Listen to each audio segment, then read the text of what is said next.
I'm speaking with Peter Melhado, who lives in South Carolina and is the director of the Best Short Documentary, Evoke. And this is a very Mustang-focused film, which is something I support. So give our audience a little bit of information about your film.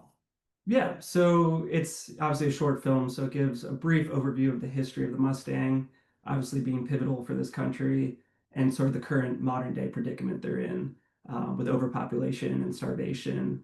And it's centered around a group called the Great Escape Mustang Collaborative, who are working hands-on with these horses and just saving as many as they can. Why did you decide to do this film? I was actually camping across the country in 2022, and I was on a spot with a lot of wildlife, but I did not expect to see feral horses. And so that moment stuck with me. I spent 3 days camping with them alone, and I sort of fixated on it, and I learned more about it and realized it's actually not a great thing that's happening.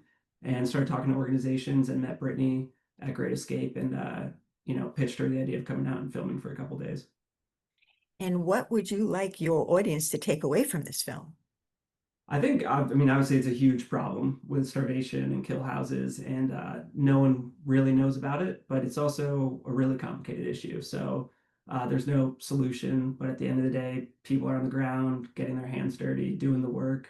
And I think that's super important to not forget about them and have such a throwaway culture and honor them a little more.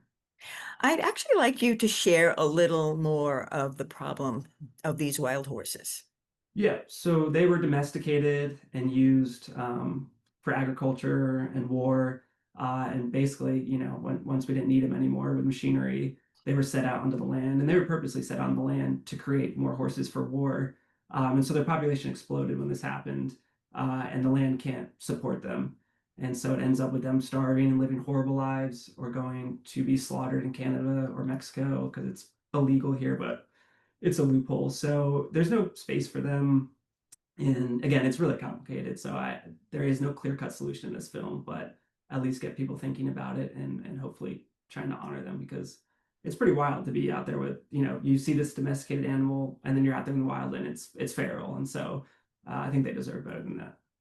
And you said something there that I think is very important. It's getting people to think about it. It's a problem that is not easy to solve, but the more that we think about it and the more that we can get involved, the better we're going to have in the future for these horses. And do you have any last words you'd like to say?